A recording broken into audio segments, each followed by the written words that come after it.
Hello everyone, আসসালামু আলাইকুম। কেমন আছেন সবাই? আশা করি ভালো আছেন। আমরা আল্লাহর রহমতে ভালো আছি। তো আজকে আরো একটা নতুন ব্লগ স্টার্ট করলাম, আশা করি ভালো লাগবে। তো এই শাকগুলা তো আপনারা গত ভিডিওতেই দেখছেন, আমি চেষ্টামি করে আমার বোনের বাসা থেকে নিয়ে আসছিলাম, বাট এখনো রান্না করেই আমার খাওয়া হয় নাই, কারণ এগুলো ফ্রিজে রাখছিলাম এনে, আর আমার মনেই ছিল না এগুলো বের করার কথা। তো আজকে যখন সবজি বের করতেছি, যখন প্যাকেটটা বের করলাম, দেখতেছি এখানে এই শাকগুলাই আছে। তো ওগুলো বের করছি, দেখি এগুলো কি করে খাওয়া যায়। অনেকটা নষ্ট হয়ে আসতেছে প্রায়, তারপরে খাওয়া যাবে, এত কষ্ট করে নিয়ে আসছে, এগুলো খাবো না তা কি কখনো হয়? তো দেখি এগুলা অনেক ওই আলু দিয়ে ভাজি করার ইচ্ছা ছিল, কিন্তু এগুলো দেখছি এখন আলু দিয়ে ভাজি করবো না, এমনিতে ভাজি করে নিব। তো এখানে আমি দুইটা বেগুন কেটে সিদ্ধতে দিছি, এই বেগুনগুলা দিয়ে একটা চমৎকার রেসিপি বানাবো। তো এটাকে ভর্তাও বলা যায়, বোনাও বলা যায়, বা তরকারিও বলা যায়। শুটকি আর বেগুনের একটা তরকারি বানাবো, তো আপনাদের সাথে শেয়ার করব পুরো রেসিপিটা। তো এখানে হচ্ছে আমি কালকে কিছু বাজার করছিলাম মাছ। তো মাছগুলো আমি কি করছি, এই পেটের ময়লাগুলো ফেলে দিয়ে তারপর হচ্ছে এগুলো ফ্রিজে রেখে দিয়েছিলাম, কারণ অনেক বেশি দেরি হয়ে গেছিলো, মানে বাজার করে আস্তে আস্তে প্রায় আজান দিয়ে দিছিল জোহরের। তো তখন তো মাছগুলা কাটা, তারপরে ধোয়া, ফ্রিজে রাখা অনেক বেশি সময় লাগবে। তখন বাচ্চারাও কান্নাকাটি করছিল। তো কি করলাম, আমি এই মাছের ফ্যাটগুলো কেটে একদম ময়লাগুলো ফেলে দিয়ে এরপরে ফ্রিজে রাখলাম। তো এই কাজটা আপনারাও করতে পারেন, যখন অনেক সময় বাজার থেকে মাছ কেটে আনা হয় না, অনেকেরই কেটে আনা হয় না, হয়তো অনেকেই কেটে আনেন, কিন্তু যখন এরকম আস্ত মাছ নিয়ে আসবেন, কি করবেন, আনার সাথে সাথে একটু পেটের ময়লাগুলো ফেলে দিবেন। এরকম যদি 1 মাসও থাকে না মাছ, একদম মাছের টেস্টটা নষ্ট হয় না। এটা আমি সবসময় করে, আপনারাও করতে পারেন। তো সবগুলা কেটে কুটে নেওয়ার পরে এখানে আমি এখন যেগুলো রান্না করবো, এগুলো একটু হলুদ আর লবণ দিয়ে ধুয়ে নিচ্ছি, তেলাপিয়া মাছগুলা। তারগুলা ফ্রিজে রেখে দিছি, কেটে ধুয়ে পরিষ্কার করে রেখে দিছি। তো এখন যেগুলা রান্না করবো ওইগুলা হলুদ লবণ দিয়ে ধুচ্ছি।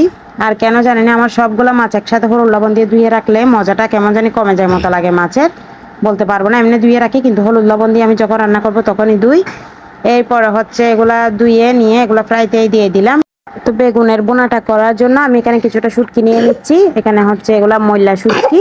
তো এগুলো আমি গতকালকে বাজার করার সময় নিয়ে আসছিলাম। ময়লা শুটকির তরকারি কিন্তু মজা হয়, অনেকে এগুলা খান না। আমাদের চট্টগ্রামের মানুষের মধ্যে অনেকেই খান না, অনেকে বলে এগুলা কিভাবে খায়, কি তরকারি রান্না করে। কিন্তু এই শুটকিগুলার কিন্তু অনেক ভালো একটা টেস্ট আসে, যারা খায় না তারা বলতে পারেন না। আমি খাই, তো আমি তো আল্লাহর দুনিয়ায় কোনো খাবারই বাঁচি না, আমি সব খাবারই খাই, শুধু কয়েকটা খাবার একটু বেছে বেছে খাই না, যেমন দেশি মুরগি খাই না, হাঁসের মাংস খাই না, তারপর ছাগলের মাংস তেমন একটা খাই না। এছাড়া মোটামুটি সব খাবারই খাই, কোনো খাবারই আমার বাঁচা নাই বলতে গেলে। মানে কেউ যদি জিজ্ঞেস করে এটা খাইছি, আমি বলছি হ্যাঁ এটা আমি খাই, তো খাই না সেটা আমি কখনো বলি না, এই আর কি। তো হচ্ছে এখানে এই শুটকিগুলাকে কেটে নিচ্ছে, এগুলো হাত দিয়ে কেটে নেওয়া যায়, এগুলোর জন্য বটি দিয়ে কাটতে হয় না। এর পাশে একটু করে চিড়ে লেজটা মাথাটা ফেলে দিলেই হয়, পাশের ময়লাগুলো ফেলে দিলে। তো এভাবে করে আমি সবগুলা শুটকি কেটে নিব। অল্প পরিমাণেই দিব শুটকি, আমি বেশি দিব না। এখানে যেগুলো নিচে এগুলাই দিব, কারণ বাচ্চারা তো শুটকিগুলা খাবে না, শুটকিগুলো আমিই খাবো। আর এগুলো একটু ঝাল ঝাল করে বোনা করবো যেহেতু, আর খাইলে খাবে হয়তো একটু।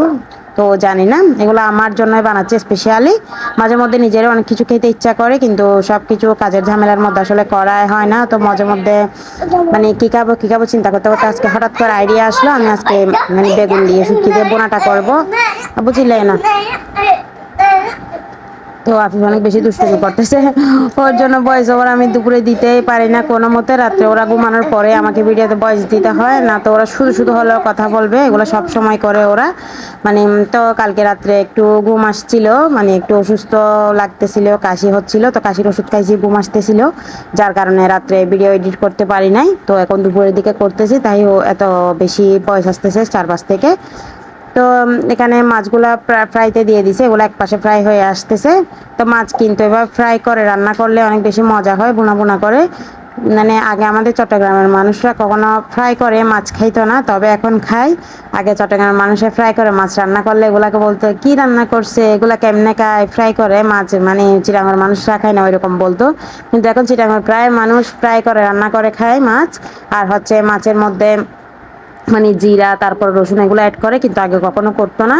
তো এখানে আমি এখন মাছগুলা ফ্রাইতে দিয়ে এই ধনে পাতা, কাঁচামরিচ, টমেটো, পেঁয়াজ এগুলাই কেটে নিচ্ছি। এই ধনে পাতাগুলো একদমই অরিজিনাল দেশি ধনে পাতা, দেখতেছেন মাটি সহ লেগে আছে একদম গোড়াতে।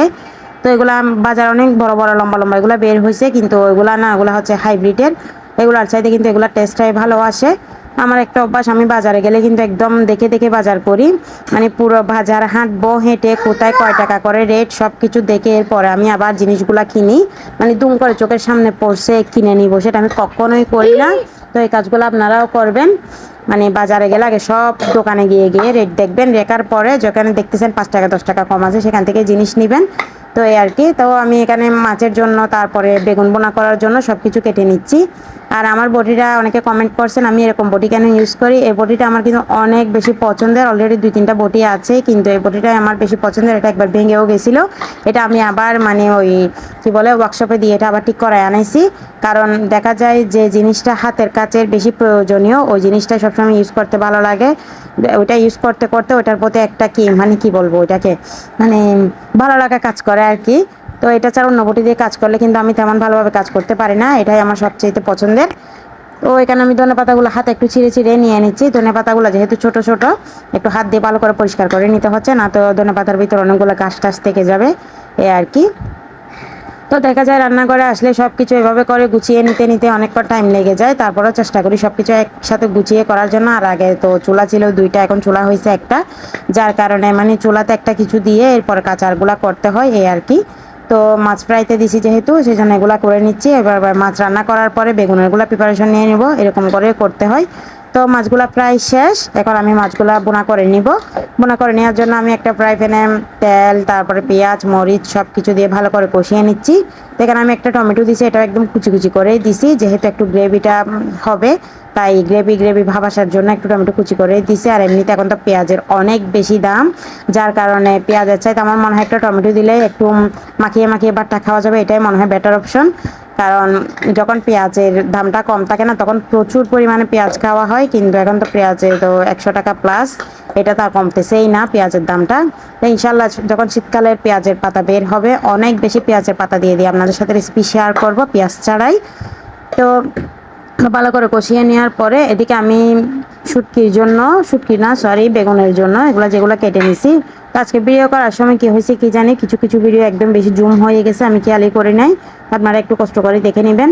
তো এদিকে দেখেন আমার মাছ বোনাটা একদম কমপ্লিট, দেখতে অনেক লোভনীয় লাগতেছে, আপনাদেরকে খাওয়াইতে পারলে অনেক বেশি ভালো লাগতো, বাট খাওয়াইতে তো পারতেছি না, দুঃখের বিষয় সেটা। ইনশাল্লাহ আপনাদেরকে একদিন দাওয়াত করে খাওয়াই দিব মজার মজার খাবারগুলা।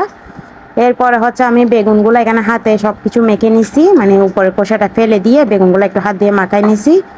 তো দেখেন বেগুন রান্না প্রায় শেষের দিকে আমার। এখানে টমেটো কাঁচামরিচ পেঁয়াজ শুটকি সব কিছু দিয়ে এটা বোনা বোনা করে রান্না করছি। এটা কি বেগুনের ভর্তা হবে নাকি বোনা হবে নাকি রান্না হবে সেটাই আমি জানি না, তবে খাবারটা কিন্তু দুর্দান্ত, নাম যাই হোক না কেন।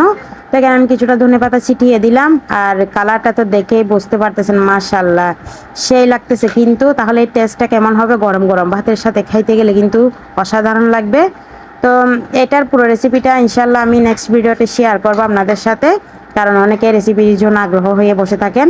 এই ভিডিওটা যেহেতু অনেক বেশি লম্বা হয়ে যাচ্ছে এটার পুরো রেসিপিটা আমি এখানে শেয়ার করি নাই, নেক্সট ভিডিওতে ইনশাল্লাহ শেয়ার করব, আপনারা পাশে থাকবেন। আর আমার ভিডিওটা ভালো লাগলে চ্যানেলটা সাবস্ক্রাইব করবেন, একটা লাইক করবেন, একটা কমেন্ট করবেন। আর আয়াত আফিফদেরকে তো রিসেন্টলি সবাই এত এত বেশি পছন্দ করতেছেন, এত বেশি ভালোবাসা দিচ্ছেন যা বলার বাইরে, তা আপনাদের প্রতি চিরকৃতজ্ঞ থাকবো। তোমাকে ভালোবাসা দিচ্ছে তো সবাই, তোমাকে সবাই অনেক লাইক করতেছে না, দিচ্ছে না ভালোবাসা? দেয় ভালোবাসা দেয়, হ্যাঁ তোমাকে সবাই ভালোবাসা দিচ্ছে। তো তোমাকেও ভালোবাসা দেয়, হ্যাঁ তোমাকেও ভালোবাসা দেয়। আয়াত বলতেছে ওকেও নাকি সবাই ভালোবাসা দেয়। সবাই ভালো থাকবেন সুস্থ থাকবেন, আজকের এই ভিডিওটা এই পর্যন্ত। আর হ্যাঁ পরবর্তী ভিডিওতে পুরো রেসিপিটা দেখার জন্য আমাদের চ্যানেলের সাথে অবশ্যই থাকবেন। সবাই ভালো থাকবেন, টাটা বাই বাই, আল্লাহ হাফেজ। আল্লাহ।